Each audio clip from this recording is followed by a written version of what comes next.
Jai Radha Madhav Kunj Bihari Jai Radha Madhav Kunj Bihari Jai Gopi Jan Vallabh Girivardhari Jai Gopi Jan Vallabh Girivardhari Yashodanandan Vraj Jan Ranjan Yashodanandan Vraj Jan Ranjan Yashodanandan Vraj Jan Ranjan Yashodanandan Vraj Jan Ranjan Yamuna Tirah वनचारी Yamuna Tirah वनचारी Jai Radha Madhav Kunj Bihari Jai Radha Madhav Kunj Bihari Jai Gopi Jan Vallabh Girivardhari Gopi Jan Vallabh Girivardhari Yashodanandan Vraj Jan Ranjan Yashodanandan Vraj Jan Ranjan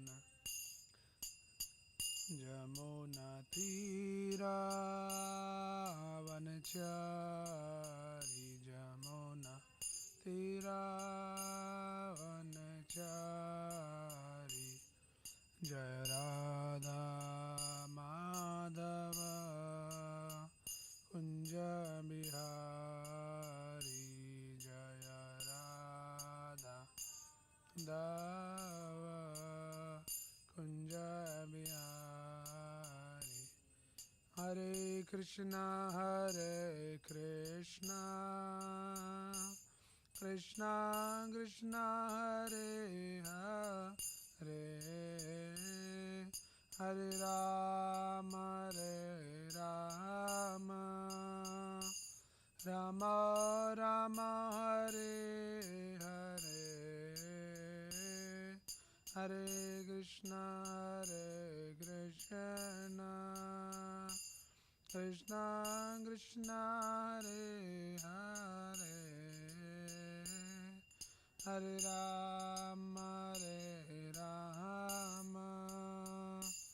Ram Ram Hare Hare Hare Krishna Krishna Krishna Hare Hare Hare Ram Ram Ram Hare Hare Hare Krishna Krishna Krishna Hare Hare Hare Ram Ram Ram Hare Hare Hare Krishna Krishna Krishna Hare Hare Hare Ram Ram Ram Hare Hare Hare Krishna Krishna Krishna Hare Hare Hare Ram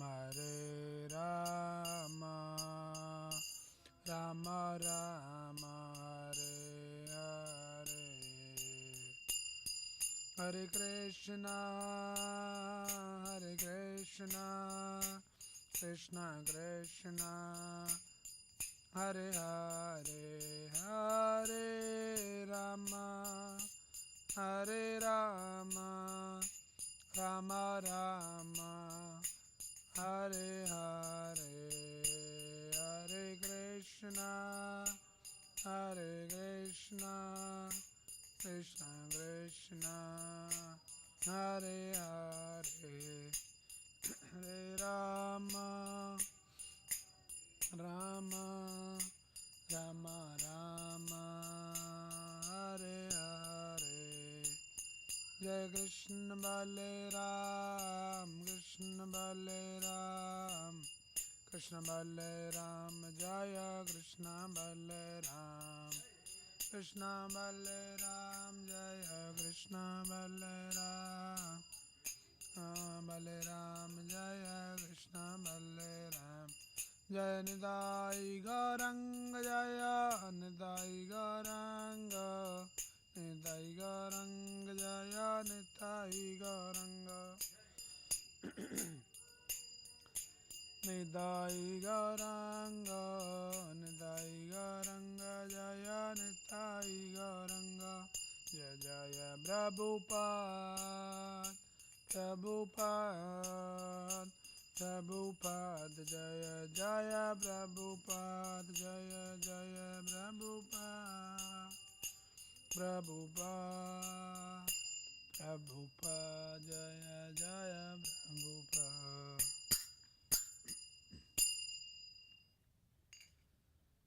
Om Namo Bhagavate Vasudevaya. Om Namo Bhagavate Vasudevaya. Om Namo Bhagavate Vasudevaya.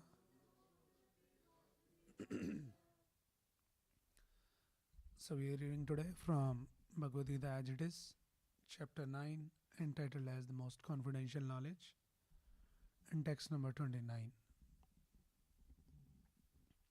Please repeat after me. Samoham sarvabhuteshu name deshosti na priyaha ye bhajanti tumam bhaktya maite teshu chapyaham. Samoham sarvabhuteshu name deshosti na priyaha ye bhajanti tumam bhaktya maite teshu chapyaham. Samoham sarvabhuteshu name deshosti na priyaha ye bhajanti tumam bhaktya maite teshu chapyaham. Translation and purport by His Divine Grace A.C. Bhaktivedanta Swami Srila Prabhupada. Translation. Now, Prabhu, can you scroll? Take the keyboard. He'll give you the keyboard. You can scroll down.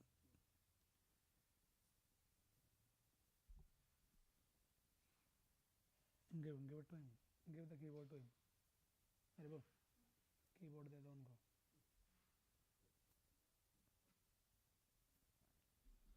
Translation. I envy no one, nor am I partial to anyone. I am equal to all. But whoever renders service unto me in devotion is a friend, is in me, and I am also a friend to him. Please repeat the translation. I envy no one, nor am I partial to anyone. I am equal to all. But whoever renders service unto me in devotion is a friend, is in me, and I am also a friend to him. So we'll discuss the purport. through our discussion. We'll not be reading the entire purport here. Let's start with the prayers. Om Ajnanatimirandasya Jnananjana Chakshurunmilitam Yena Tasmai Shri Guruve Namaha. Nama Om Vishnupadaya Krishna Prestaya Bhutale Srimate Bhaktivedanta Swaminiti Namine. Namaste Saraswate Deve Gauravani Pracharine Nirvisesha Shunyavadi Bhashadadeshadarine. Jai Shri Krishna Chaitanya Prabhu Nityananda Shri Advaita Gadadhara Shri Vasadi Gaur Bhakta Vrinda. Hare Krishna Krishna Krishna Hare Hare Hare Rama Rama Rama Hare Hare. Hare Krishna, Jai Shri Prabhupada. So this chapter we are reading, the most confidential knowledge, as many of we know already. This is one of the most important chapter in the Bhagavad Gita. And this verse is also a very, very important verse. So wherein Krishna is saying, Samoham Sarva Bhuteshu. Sarva Bhuteshu, all living entities. Aham, I, Samo. I am equal. So Krishna is giving some declaration here, saying, I am equal to everyone. Name Dvesho Asti Na Priyaha. Dvesh means hate. So he is saying, I hate no one. And also, Na Priyaha. Nobody is dear to me. It means I am equal to everyone. I doesn't hate anyone and nobody is specially favored by me. So like that Krishna is saying here.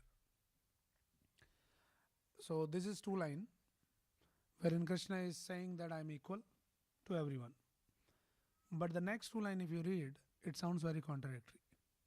What Krishna says, Ye bhajanti tu mam bhaktya. First he said I am equal to everyone. But now he is saying, Ye bhajanti tu mam bhaktya. One who worships me, renders service unto me in devotion.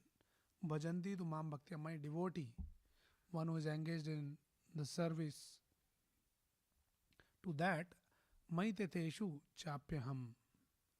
Then that person is very dear to me. I am friend and he is my friend and I am friend to him. So earlier he was saying that I am equal to everyone in two lines. Next two lines what he is saying? One who worships me, he is my friend. So it sounds very contradictory, right? Krishna is only contradicting his own statement. So let us understand this verse. It's a very, very important verse.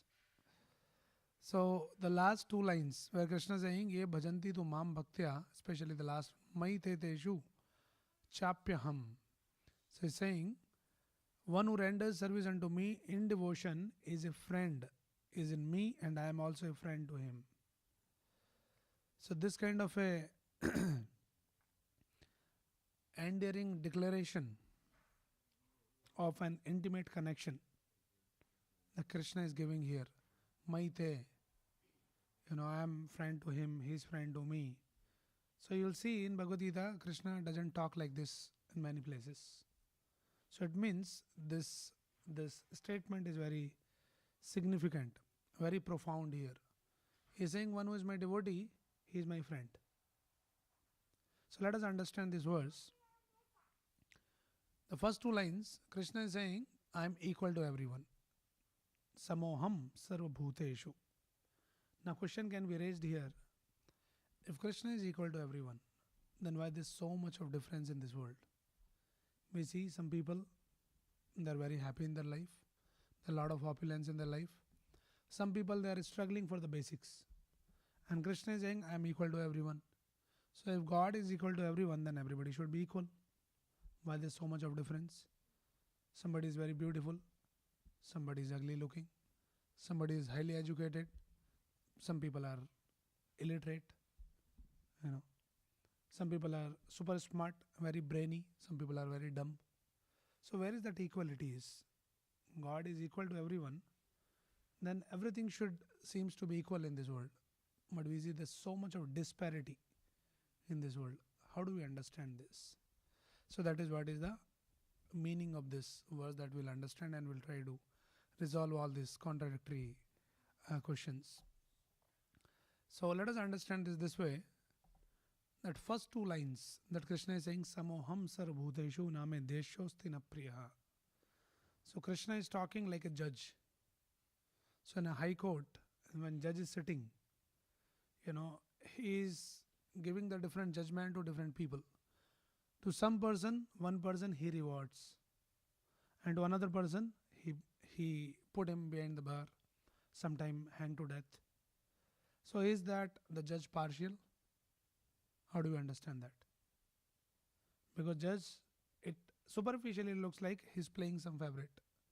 To some person he rewards, some person he punishes. But any sane man will understand that judge is not partial. Whatever his judgment is based on the person's deed, what he has done. Somebody has done a good thing, then he will be rewarded. Somebody has committed some offense, then he will be punished. That's the understanding. So Krishna, in the two lines, what he's saying, that I am equal, means basically he is acting like a judge. That anyone who comes to me, I'll just reward accordingly. I'll reciprocate accordingly. So as Krishna already declared in the 4th chapter, the famous verse, Ye yatha mam prapadyante tam statham bhajamyaham. So Krishna says, to the degree one surrenders to me, accordingly I reciprocate. So to what degree one surrender, Krishna will reciprocate. So Krishna is not partial, but Krishna is reciprocal.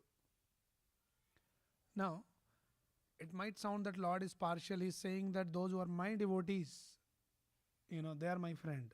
Those who are not my devotees, they are not my friend. So it sounds like he is being partial. But it is not partial. It is a reciprocation of the Lord. So let us understand this equality, what Krishna is talking about, that I am equal to everyone. So when people say that, God is partial, but the right understanding is, God is not partial, God is impartially partial. How do we understand this? He is not partial. He is impartially partial. Means he is impartial to be partial. It means what? Let us understand this through some examples. Some simple example that we all can relate. If I say here that anyone who comes to this Gita class will get the prasadam, not others. So superficially, it might sound like, Prabhuji, you are becoming partial. Why you are not giving prasadam to everyone? Why you are giving to only those who are coming to the class? So you are partial to those who are coming to your class. You are not equal to everyone. But the point is, who can come to the class? Who can come? Anybody can come. Right? So this is the meaning of impartially partial. So I am impartial in inviting. So Krishna is impartial to invite everyone within the boundary of being his partiality, to receive his partiality. So Krishna says, one who is my devotee, he is very special to me. But who will become the devotee? There is no bar. Anybody can become the devotee. So that is Krishna's impartiality. He is not putting the condition. If you are educated, then you can become my devotee. If you are looking beautiful, then you can become my devotee. If you are rich, you can become my devotee. Anybody can become Krishna's devotee. And once you become Krishna's devotee, then Krishna is saying that he is dear friend to me. So he is not partial. He is reciprocal. So equality means, when Krishna is saying here that I am equal to everyone, we should understand very carefully. Equality doesn't mean that equal treatment. It is equal reciprocation. Ye yatha mam prapadyante tam stham bhajamyaham. Krishna doesn't treat everyone equally. Then it becomes very boring. Right? Like say for example, in a classroom, some student who is a very sincere, very studious, very obedient, and then another student in the class who sits at the back bench and he keep creating a lot of trouble. He doesn't pay attention to the class and all of that. Then sometime the teacher may, scold that boy. Another one who is very sincere, and in the classroom, the teacher may appreciate or praise that boy. Somebody says the teacher is partial. No, teacher is not partial.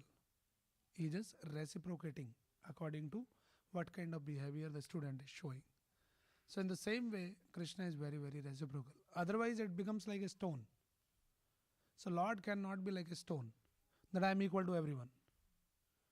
A stone is like that. You go, you pour water on the stone or you hit the stone, it doesn't reciprocate with you. And a stone says that I am equal to everyone. Either somebody comes and hit me, or somebody, pat me, somebody pour the water, I am equal to everyone. Stone like. But Krishna is a person. He is a transcendental personality. He reciprocates. So that is what is the philosophy of Bhagavad Gita. That Bhagavan, the Supreme Lord, or God, what we call, is not some vague idea. He is a person. And that person reciprocates. His reciprocation of love and devotion. So that is what Krishna is saying here, that I'm equal to everyone. So in the first two lines, he is like a judge, but in the next two lines, he is like a Bhagavan, God.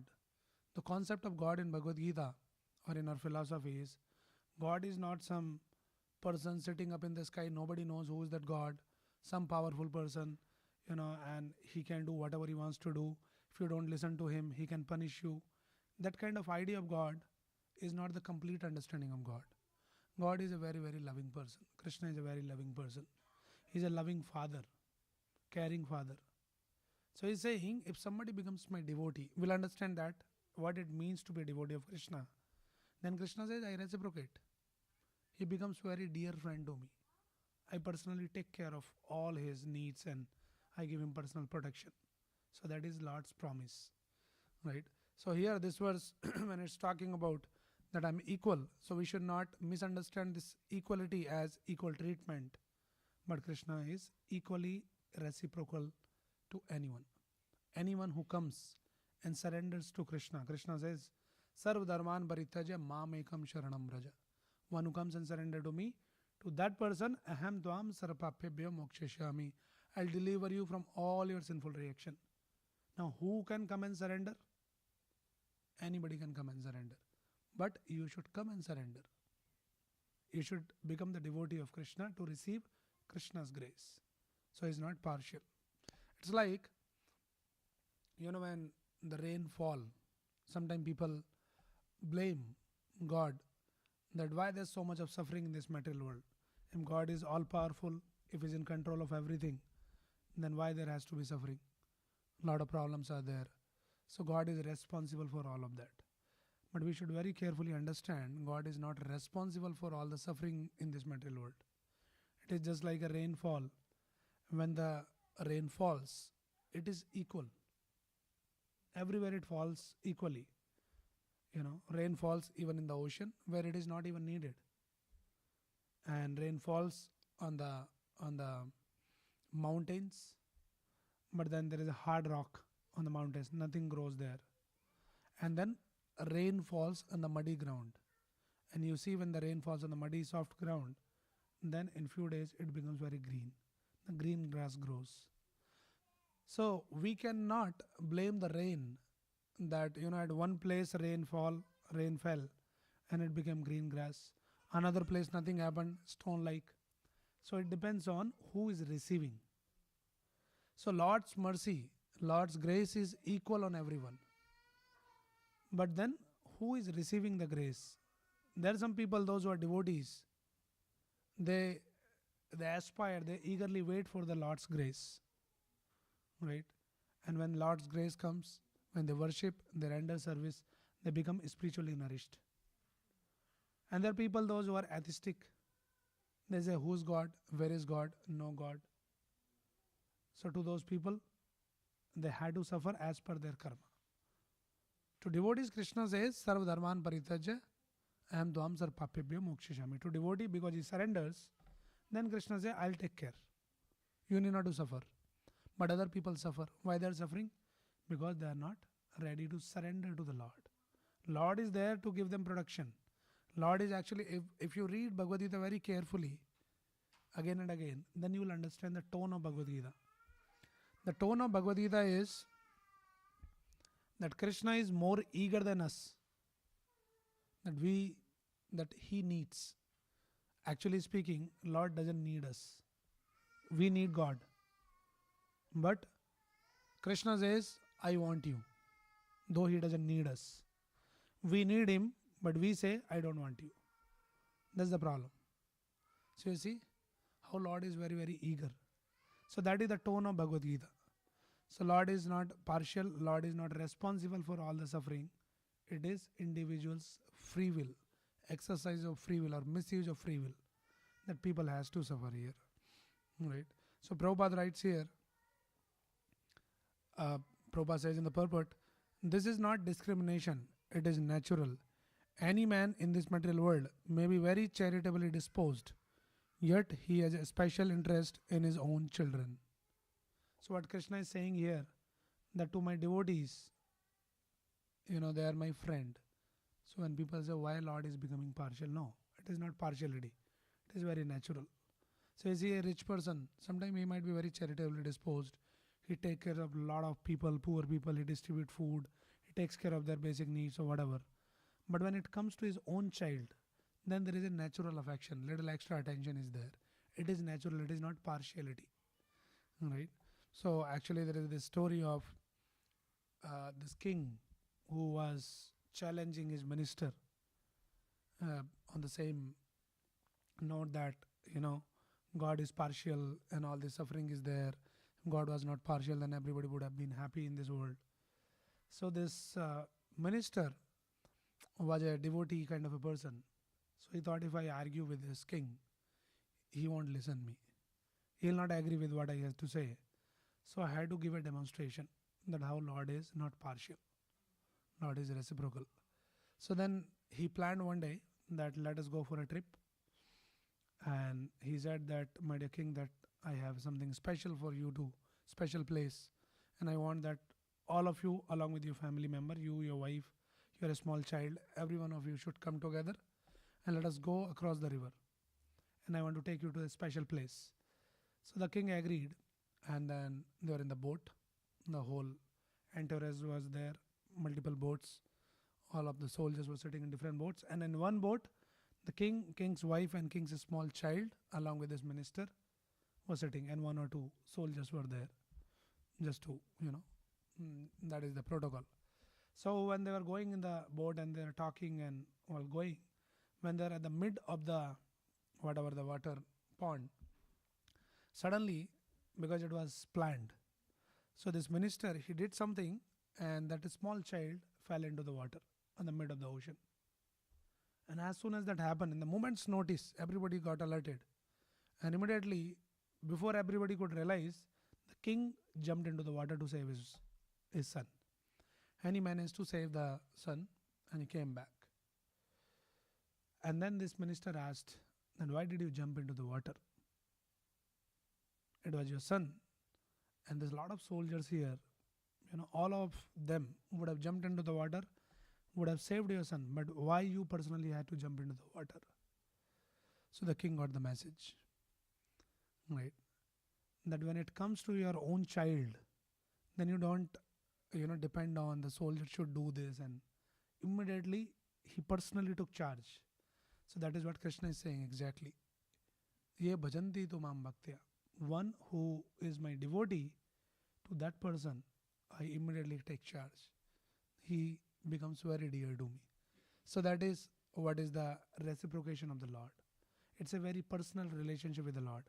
Bhakti is not some kind of vague idea that you don't know, you're worshipping someone, some power, some energy, some light, and something like that. No, we understand from Bhagavad Gita, Bhakti means it's a relationship between Bhagwan and Bhakta, between Lord and the devotee, and it's a very loving relation. So the nature of love is like that, right? And Lord reciprocates accordingly to the degree you surrender. So different people approaches the Lord in different ways. Like some people go to God with lot of material desires. God, please give me this, give me that. And then God can sanction. Okay, that's all is their relationship with the God. But then the devotees, their connection, their relationship with the Lord is their service. Ahatuki apratihada, as the Bhagavatam explains. They are like unmotivated, uninterrupted devotional service. They don't want anything. They just want to serve the Lord. So if somebody goes with that kind of uh, attitude of not asking anything but just to serve the Lord, then Lord will reciprocate accordingly.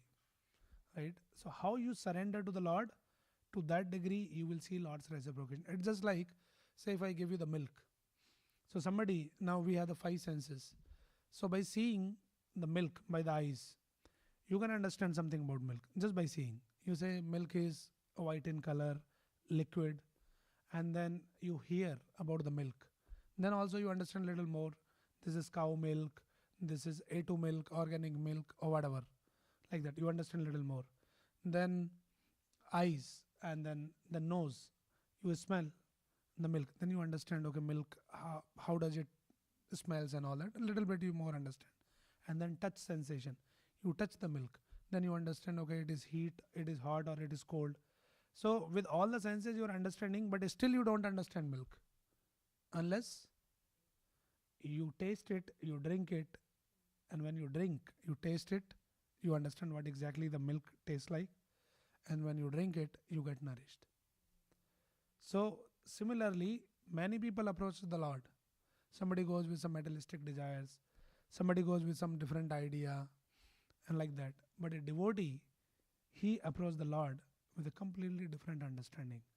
That Lord is my master. Achatan Mahaprabhu teaches that how a devotee's eyes are. So Brahmsamhita explains, Premanjana Churita Bhakti Vilochanena Santas Sadav Hirdayeshu Vilokayanti. So devotees, because their eyes were tinged with love of God. So wherever they see anything in this world or anyone, they always see the connection with Krishna. So that is their vision. Devotee never sees anything which is not in connection with Krishna. Sthavara Jangam dekhe na dekhe tara murti. So whatever he sees is Sthavara Jangam, either conscious or unconscious, animate or inanimate objects. He sees that everything is Krishna's energy.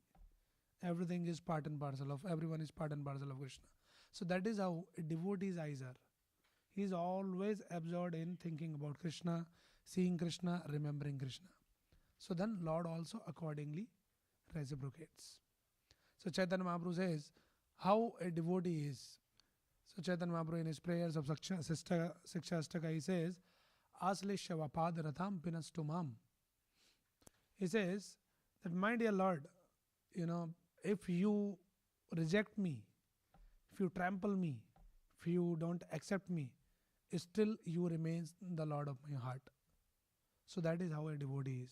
There is no expectation even that, Lord, because I am surrendering to you, so you must accept me. He says, if you reject me, but still you remain the Lord of my heart.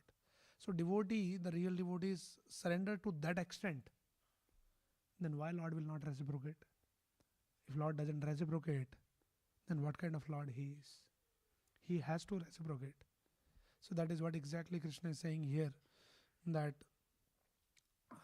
one who is my devotee, he is very, very dear to me. So we are understanding here what it means to be like a devotee. So there are different kind of devotees, and then there was this discussion between, it's a conference of some sages, they all assembled, and there are discussion on who is the greatest. So different ideas were coming. So somebody was saying that, sky is the greatest because sky is unlimited. But then somebody encountered and said, then but sky is covered by the cloud. So then clouds are the greatest. But then somebody says that, no, but cloud are actually moved by the wind. So maybe wind is the greatest. And then somebody was saying, no, but winds are stopped by the mountains. So maybe the mountains are the greatest. And then somebody was saying, no, but the mountains are actually standing on the earth. So earth is the greatest. Right. And then somebody was saying, no, but earth is being held. Who is holding the earth? Say, God is holding the earth. So it means God is the great. God is greatest. And then God comes and he says, my devotee holds me in their heart. My devotee is the greatest. Right. So that is the position of a devotee. That is how Krishna looks at his devotees. Sadhavo hridayam mayam sadhunam hridayam tuham. Krishna says, Sadhavo hridayam mayam. All the sadhus, all my devotees, they always carry me in their heart. And sadhunam hridayam tuham. And I carry my devotee in my heart. So Krishna carries the devotees. So devotees are very, very dear, very special to Krishna. So then he has to reciprocate. So he reciprocates by saying that one who becomes my devotee, and then he becomes my friend, and I become friend to him. So it is not Krishna's partiality, but it is Krishna's reciprocity. He reciprocates. So there are different kind of devotees. So basically we can divide the devotees majorly in three categories. One is like the conventional devotees. Conventional devotees means a lot of people in general you see that everybody believes in God. So they have some Shraddha. This is called the Laukik Shraddha. Laukik Shraddha means that faith in okay, God is there, we should go, we should worship, we should go to the temple once in a while, fold hands, bow down, and all that. Laukik Shraddha. This is conventional devotee. Then there is a committed devotee. So the committed devotee is not like just a Laukik Shraddha or basic faith, but a committed devotee sincerely practice what Krishna says, what God says. So that is committed devotee. They will read the scriptures, Bhagavad Gita, Bhagavatam, they will understand and they try to practice. That is committed devotee. But then more than committed devotee is a confidential devotee, who is a pure devotee. Right? His level is completely different.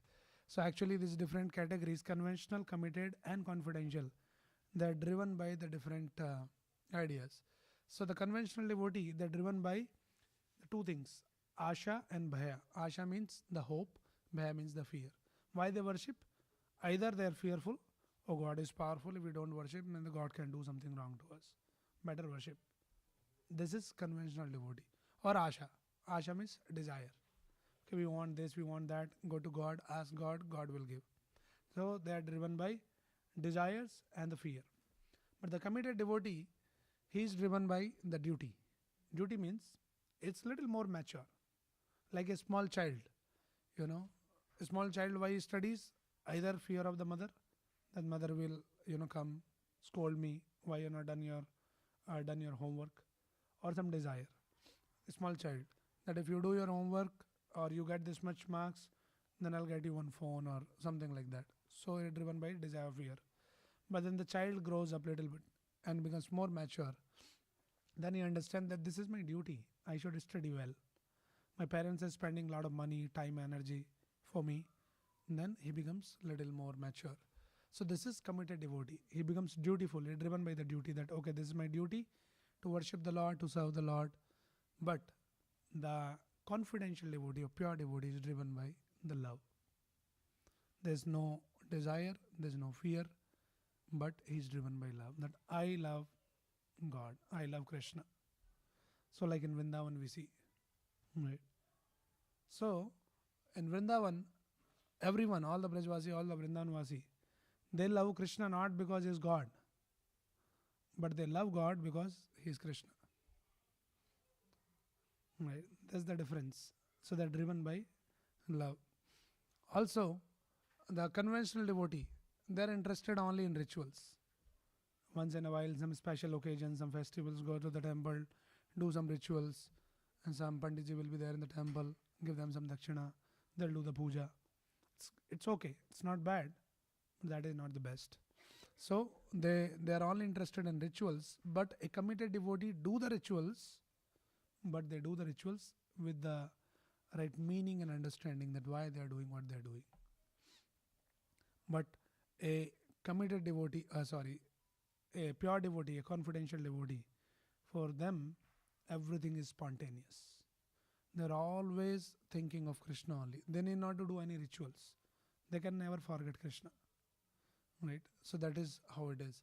For a conventional devotee, what is their understanding? That Krishna is part of their life. How the Krishna is part of their life? That okay, I'll give a day in a week. Sunday I'll go to temple. Part of life. Right? Or they probably they give an hour in a day or day in a week, or a part of their house, one corner, a small temple, some little puja, little flower, Krishna is part of their life, right? They make the part of social life like that. But for a committed devotee, Krishna becomes the part of their life. Yat karosi, yad ashnasi, yad juhosi, yad dadasi, yat. Whatever they do, whatever they eat, whatever they offer, everything is centered around Krishna. So that is committed devotee. But a confidential devotee, they actually enter into Krishna's life. They don't have their personal life. Their life is all about Krishna only. Like, for example, we see Srila Prabhupada. So, Prabhupada's life, if you read, you see that Prabhupada doesn't have his own personal life. His life is all about Krishna. His life is all about Krishna's mission. That this message has to be spread around the world, and that is how he is living his life. So, that is how advanced, a pure, a confidential devotee is. A conventional devotee gives something to Krishna, little to Krishna, something give to Krishna, and something keep for yourself. That is a conventional devotee. But a committed devotee, he gives everything to Krishna. Nothing is there in their life. Everything they offer to Krishna. But the confidential devotee or more advanced devotee, what he will do? Because the committed devotee only give everything. If you give everything, then is there something beyond that also? What do you think? You gave already everything to Krishna. What is next?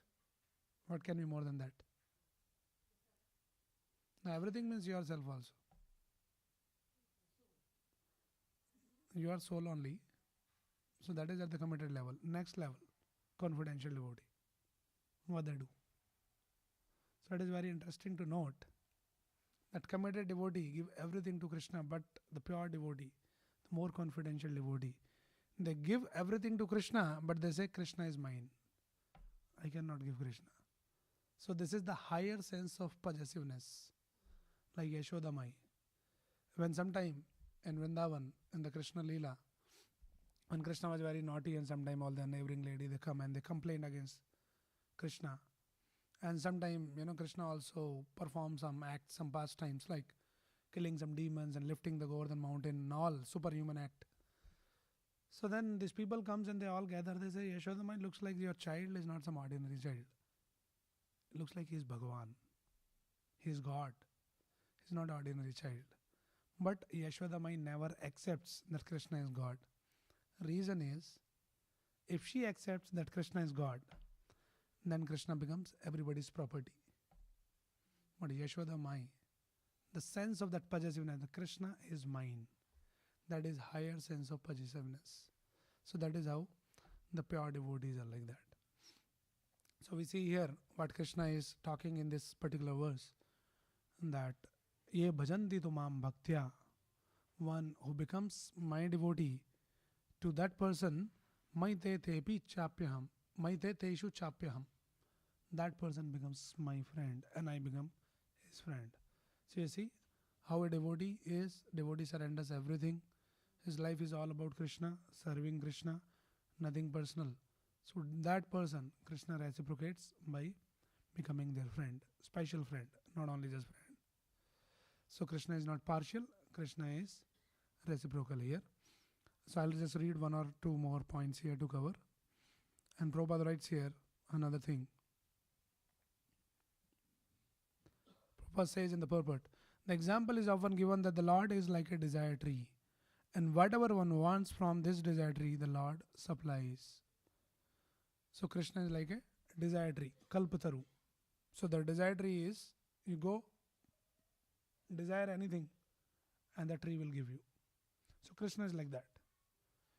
But then one of the Acharya, Srila Vishwanath Chakravarti Thakur, he explains that this comparison is also not the complete comparison. Because if you go to the desire tree, you ask something, the tree can give you whatever you want. But that's all.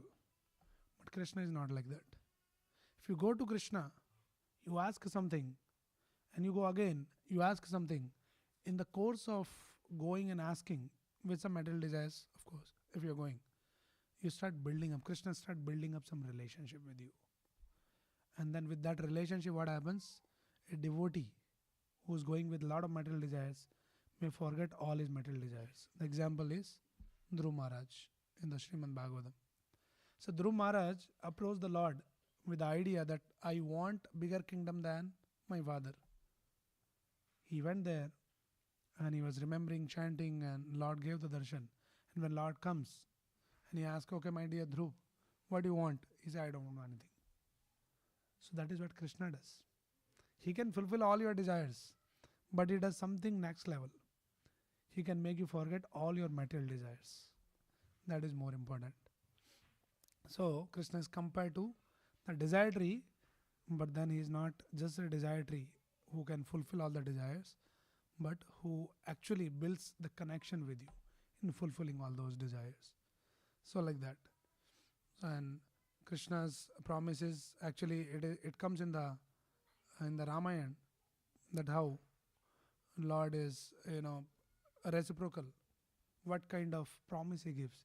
Say one who is my devotee. So somebody was asking in the Ramayana when they're about to go to Lanka and for that fight, for the Yudh.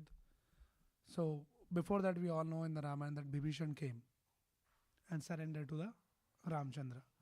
And then Lord gave him one kingdom. And then you become the king of the particular place. Then somebody raised a very valid question that this Bibhishan came and surrendered to you, you gave him one kingdom.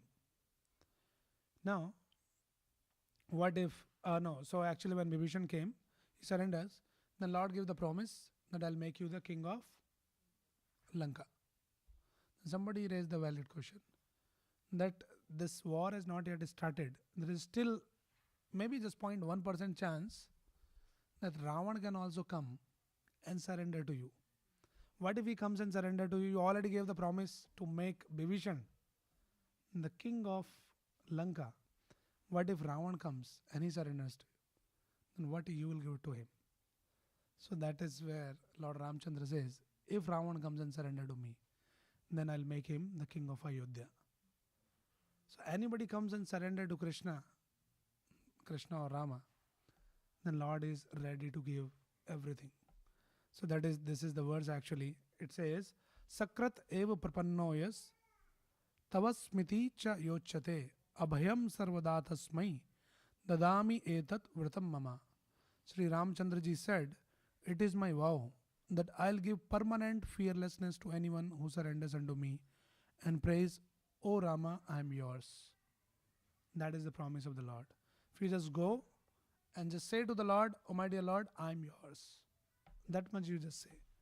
And Krishna says that I'll give whatever he needs. That is what exactly the Sarvadharman Bharitajya Maam Ekam Sharanam Braja. So that is how the Lord reciprocates. So this verse, which sounds like the Lord is partial, so we are understanding here that Lord is not partial, Lord is reciprocal. And why is reciprocal? Because this relationship between the Lord and the devotee is so sweet, it is so intimate, that Lord has to reciprocate. Lord is ready to give up his own promise just to keep the promise of his own devotees. And we see many such examples. Right in the Mahabharata we see that Bhishma Deva and Lord took the vow that he will never, pick up any weapon in the entire Mahabharata. And Bhishma Deva also took the vow that I'll make him to lift. Now whose promise should stand right? Of course it should be the Lord's. But Lord make his statement false. And when Bhishma Deva was charging on Arjuna, that is when Lord Krishna actually lifted that wheel of the chariot. Right? And that is when the Bhishma Deva surrenders. So we see such a sweet and such an intimate reciprocation that Lord does with his devotees. So Lord is reciprocal. So Lord is not responsible for all these sufferings in this material world. At times let people blame the Lord that if Lord is equal to everyone, then why there is suffering. So we should understand that suffering is not because of Lord's partiality, but it is about our own karma. And then unless somebody surrenders, Lord won't take the personal charge. Then through his laws, his rules and regulations, things will go on in this mental world. So people are suffering because of their own deeds. Okay, so these are the few thoughts here. I'll pause here. Let me see if anybody has any quick question or any comment. Yes.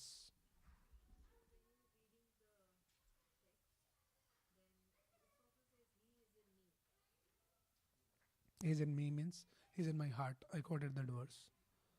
Sadhavo ardham mayam sadhunam hirdam joham. So the devotees carries Lord in the heart and Lord carries their devotee in their heart. Lord never forgets.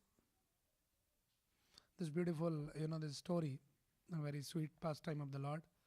So one time, somebody was talking, Narada Muni spoke to Lord Ramchandra, that I want to know about your devotees. So Lord says that, that there is one diary where I maintain the name of all my devotees. So they wanted to know that who is your best devotee, who is your greatest devotee. So he says, all my greatest devotee, top devotees, they're all in the diary. So go and pick the diary.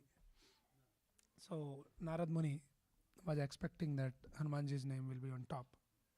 So he started reading different names and somehow he didn't find Hanumanji's name. He said, I thought Hanumanji is one of the great devotee of Lord Ramchandra. Why his name is not there? So then Lord Ramchandra says, all my great devotees, their name is in the diary. But those who are very, very intimate devotees, their name is written on my heart. I don't maintain the diary. Because Lord carries the devotees always in the heart. So that is what the scriptures explains, and that is the relationship between the Lord and his devotees. Prabhupada gives this example also in the same purport. One analogy says like the diamond and the gold ring. So gold is also very valuable and diamond is also valuable. But when they come together, it becomes a beautiful ring. So that is how it is. So when the devotees comes in the service of the Lord, then that connection, that relationship becomes very, very intimate and very beautiful. Prabhu, I also need one. Okay, any other questions or any other comment?